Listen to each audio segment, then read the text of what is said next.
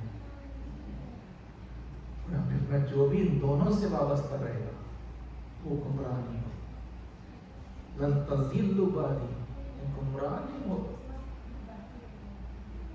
اور یہ آپس میں ایک دوسرے سے جدا نہیں ہونے یہاں تک کہ میرے پاس کوثر پر پہنچے، تو آپ نے خود فرمایا گمراہ نہیں ہوگا اگر یہ دونوں سے وابستہ رہا، مطلب ہے کہ جو بھی ان دونوں سے وابستہ نہیں رہا وہ یقیناً گمراہ ہو، دونوں سے کہا ہے ایک سے نہیں، مطلب کہ دونوں سے یا دو میں سے ایک سے بھی اگر وابستہ کوئی نہیں ہے تو ظاہر ہے کہ وہ گمراہ ہو کے رہے گا، اور یہی وجہ ہے جو گمراہ ہو گئے ہیں جی، اور وہ سلسلہ چلا ہے آج تک بھی ہے ہمارا۔ تو اب جو گمراہی میں جو کام ہو رہا ہے جی، جس کو دیکھ کے میں نے کل بھی عرض کیا کہ اہل عقل ہنس رہے ہیں یا پھر یہ کہ کھینچ نہیں رہے ہیں مذہب کی طرف سے بھاگ رہے ہیں، اس کا سبب اثر یہی ہے، یعنی وہاں پہ آپ نے کہا قرآن، اور قرآن کو تو مکمل نہیں لیا اور اہل بیت کو مکمل چھوڑ دیا، یعنی اب اس سے جو ہوا ہے جو گمراہی ہوئی ہے ہم طرف وہ جو نقائص آئے ہیں وہ یہ ہے کہ یہاں پر آپ دیکھیں کہ جو اب نتیجے میں اسٹینڈرڈز بدل گئے، نتیجے میں سب چیزیں اب اس کے بعد بجائے اہل بیت سے لینے کے دوسروں سے لینا شروع کر دیا، لیتے ہیں دوسروں سے، ایسا نہیں کسی سے نہیں، اہل بیت سے نہیں لیں گے، اور رسول اللہ ادھر سے کہہ رہے ہیں گمراہ ہو کے رہیں گے، اور وہی ہے ہو گئے جی۔ اور وہ کیا ہوا کہ آپ جانتے ہیں کہ میں بشارت سے بھی کام لیتا ہوں، ہمارے یہاں کے شاعر واشنگٹن کے تھے، شاعر انتقال کر گئے، زبردستی میں وہ کوکب افندی صاحب کے داماد تھے، اچھا سنا میرے ذہن سے نکل رہا ہے، باخر صدیق اللہ نے دو چار تعلیم کرے، بہت زبردست، میں خود ڈائریکٹ سن چکا ہوں۔ تو ایک مخاصدہ تھا ہمارے نیو جرسی میں امام حسین کے تعلق سے، اور اس کا تحریر مخاصدہ تھا، اس کا تنہائی تھی کہ ذروں کو جس نے دید کے قابل بنا دیا، امام حسین کے ذروں کو جس نے دید کے قابل بنا دیا، اس پہ بہت سے اشعار سکتے ہیں، انہوں نے بھی کہے ذروں کو جس نے دید کے قابل بنا دیا، تو کہتے ہیں کہ اب یہ جو دوسرے ہیں نا یعنی اہل بیت کو چھوڑ کے، تو کہتے ہیں لیں گے علوم آل محمد کے غیر سے، لیں گے علوم آل محمد کے غیر سے، اس ضد نے پوری قوم کو جاہل بنا دیا، لیں گے علوم آل محمد کے غیر سے، اس ضد نے، اس ضد نے پوری قوم کو جاہل، تو اب نتیجے میں جو مسئلہ ہے وہ یہی ہے، ان سے وابستہ رہنا ہے، ان سے لینا ہے، ساری چیزیں ہیں، چاہے دوسرے ہوں یا ہم کو، میں نے کہا جو آیت میں پڑھو اس میں بولا کہ اکثر الناس لا یعلمون، بہت سے لوگ انسان ہیں جو جان ہی نہیں رہے اسلام کو، وہ اس لیے کہ اصل ریسورسز سے دور ہو گئے ہیں۔ جی اسلام کیا چاہتا ہے، اسلام کیا نہیں چاہتا ہے، اور اس کے بعد ہم اگر صحیح اسلام کو ٹکٹ پیش کریں، ہماری آئیڈیالوجی کو پیش کریں، تو بجائے اس کے غور کرتے، سوچتے، اپنے کو درست کرتے، دشمن ہو جاتے۔ اور دشمن ہو کے کرتے کیا ہے؟ اگر مثلا ان کو اگر ختم کرنا ہے، شیعوں کو مثلا، تو ان کو بس یہ کرنا چاہیے ہماری جو آئیڈیالوجی ہے اس کا جواب پیش کر دیں۔ ہماری آئیڈیالوجی کا اگر جواب پیش کیا تو خود بخود مسئلہ ختم ہو جائے گا، لیکن نہیں۔ اور وہی اختیار کریں طریقہ جو مشرکین نے رسول اللہ کے ساتھ اختیار کیا۔ جب اسلام آیا ابتدا میں تو قرآن کو پیش کر کے قرآن نے چیلنج کر دیا کہ اگر تم سمجھتے ہیں کہ یہ غلط ہے تو اس کا جواب پیش کرو۔ اور پوری قرآن کا نہیں، اس میں سے ایک سورہ 114 سوروں میں سے ایک سورے کا بھی اگر جواب پیش کرو، سورہ کوثر پہ جیسے 3 آیتوں کا سورہ، لیکن نہیں پیش کر سکے اور عاجز ہو گئے۔ تو بجائے جواب پیش کرنے کے انہوں نے کیا کیا؟ جنگیں وارد کر دی، لڑائیاں شروع کر دی۔ تو جنگیں وارد کر کے، جنگوں کو وارد کر کے اور لڑائیاں کر کے انہوں نے اس بات کا ثبوت کیا کہ ہم لڑ تو سکتے ہیں لیکن جواب نہیں پیش کر سکتے۔ بہت مانا ہے۔ اب ہمارے ساتھ بھی یہی سی کمزوری بھی ہے، ہم بھی کہتے ہیں آپ اس کا جواب پیش کریے، تو یہ نہیں کو ختم کرے۔ یہ جب ختم کر رہے ہیں تو ختم کر کے یہی ظاہر کر رہے ہیں کہ ہم ختم تو کر سکتے ہیں لیکن تمہارا جواب نہیں پیش کر سکتے۔ عاجز ہیں جی، عاجز ہیں، یہ جواب نہیں پیش کر سکتے۔ تو حضور اس لیے کہیں پر کوئی اگر قتل کیا جاتا ہے نا تو افسوس تو ہوتا ہے، لیکن ہم کہتے ہیں اللہ کا شکر ہے کہ ایک اور ثبوت ملا کہ ہماری آئیڈیالوجی کا جواب نہیں پیش کیا کیا جاتا۔ جی تو ظاہر ہے کہ یہ دیکھ کے اس میں زندگی بسر کرنا ہے۔ جی یہ نہیں کہ ان کے ڈرانے کی وجہ سے ہم چھوڑ کے چلے جائیں، علی والے ہیں ہم، جی ہم کرار کے ماننے والے کسی فرار کے ماننے والے نہیں، مگر لگا ہونا ہے یہ ہے۔ اور اس میں اصل اتحاد ہے، وہ ہونا ہے کہ اس کی وجہ سے ہم مقابلہ کر سکتے ہیں دوسروں کا۔ تو وہ میں نے کہا نا یہ لاکھ کہیں ڈرائیں کریں مارے کچھ بھی کریں لیکن ڈرنے والے نہیں۔ اس لیے کسی مولائی شاعر نے کہا کہ جو اہل دہر ہم سے جنگ پر تیار بیٹھے ہیں، جو اہل دہر ہم سے جنگ پر تیار بیٹھے ہیں، لفظ میں جو اہل دہر ہم سے جنگ پر تیار بیٹھے ہیں تو ہم بھی نام حیدر کے لیے تلوار بیٹھے ہیں، تو ہم بھی نام حیدر کے لیے تلوار بیٹھے ہیں۔ اور یہ ملاحظہ فرمائیے، یہ ہونا چاہیے کہ وہیں ہم بیٹھ جاتے ہیں، قدم آگے نہیں بڑھتے، وہیں ہم بیٹھ جاتے ہیں، قدم آگے نہیں بڑھتے، جہاں دیکھا غلامان نے علی 2-4 بیٹھے۔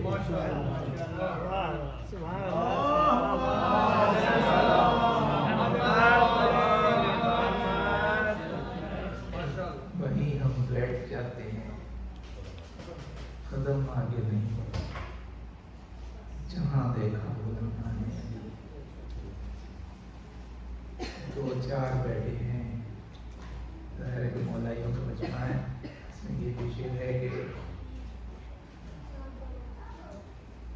جہاں دیکھا غلامان نے علی 2-4 بیٹھے ہیں، ہے جن کا آگ سے رشتہ، ہے جن کا آگ سے رشتہ، انہیں پانی سے کیا نسبت، ہے جن کا آگ سے رشتہ انہیں پانی سے کیا نسبت؟ مقصر جامع کوثر کے لیے بیکار بیٹھے.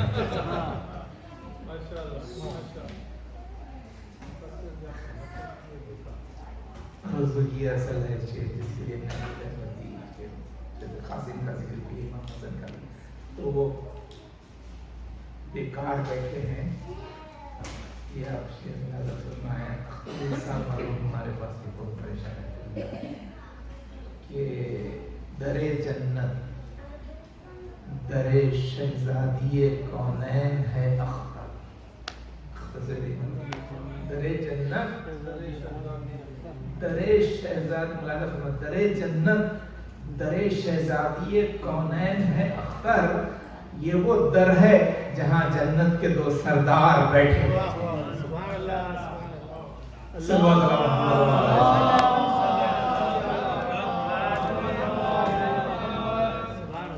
در جنت در شہزادی یہ وہ در ہے جہاں جنت. میں نے کہا کہ اس کے ہاتھ سے اس در پر ہے.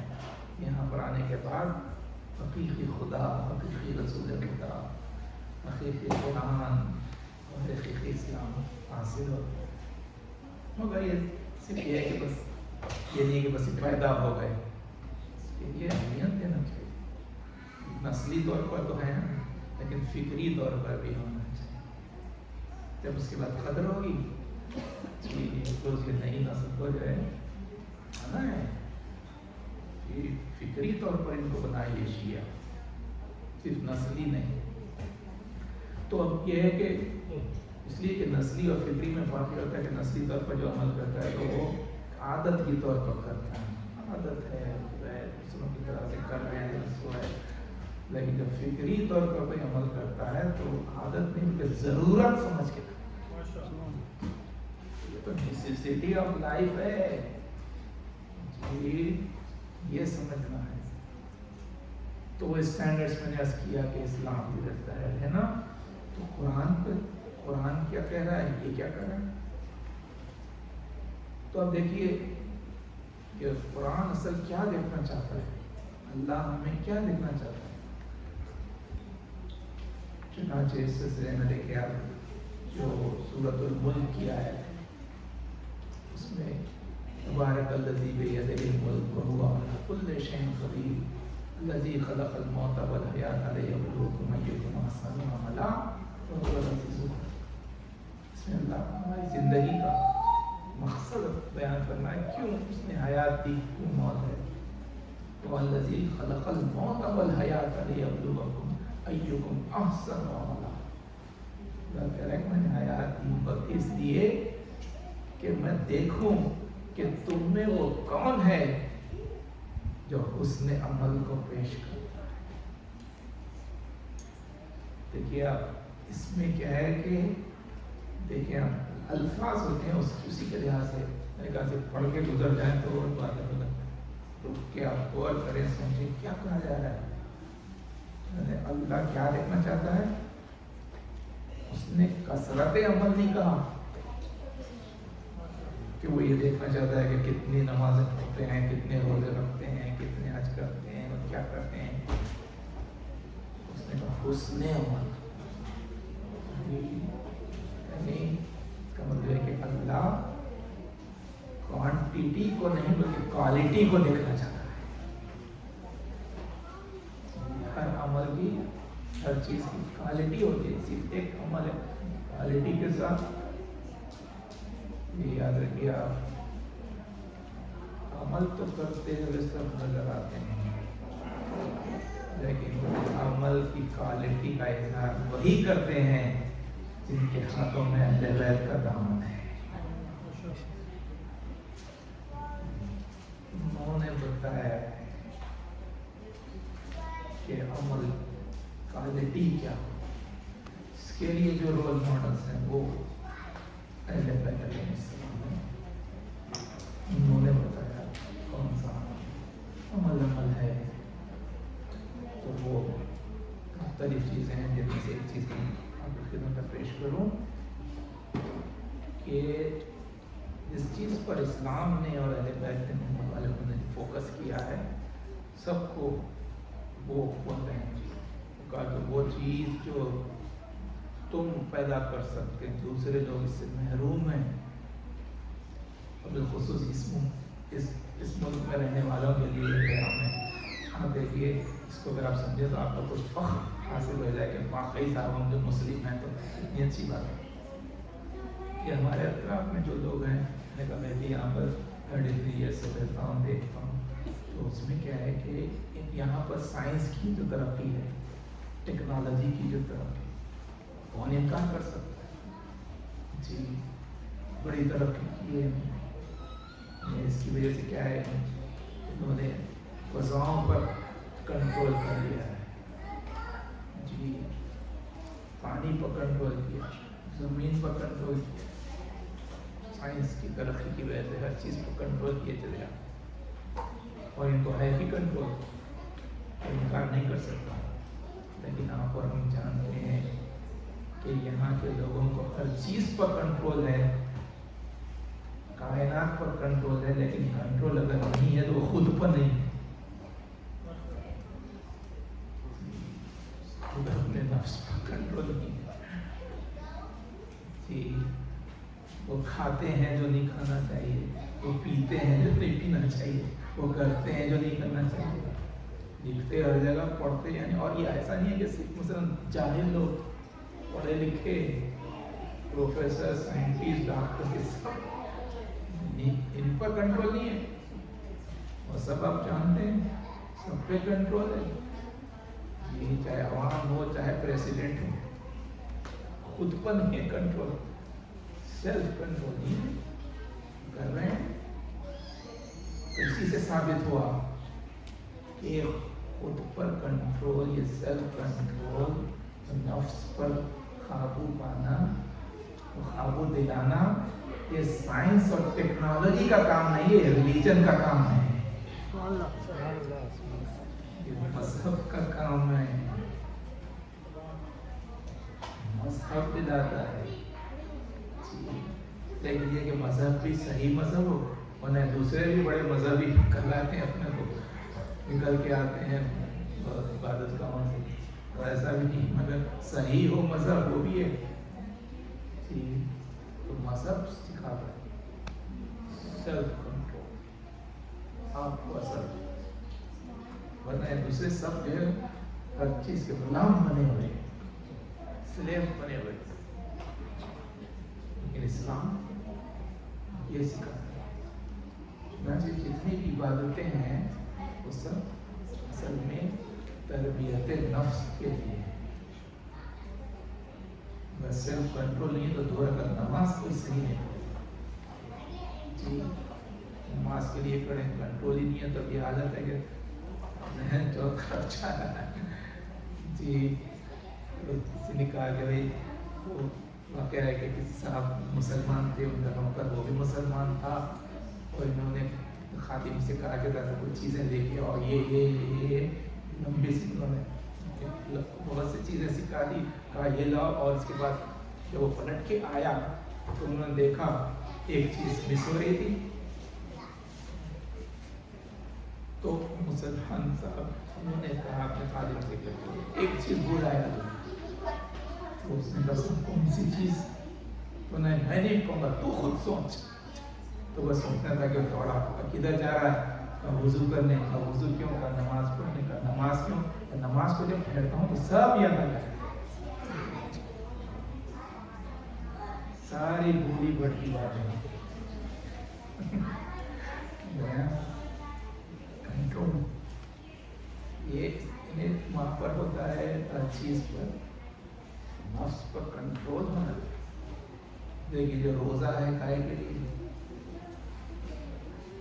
جی وہی سیلف کنٹرول، آپ جو روزہ رکھتے ہیں لوگ دوسرے سن کے پریشان ہو جاتے ہیں، 16-17 hours نو فوڈ، نو واٹر، نو ان کے پریشان ہو جاتے ہیں، لیکن آپ تو رکھتے ہیں، وہ کون سی طاقت ہے جس کو استعمال کر کے آپ روزہ رکھتے ہیں، کھانا سامنے ہے، پانی سامنے ہے،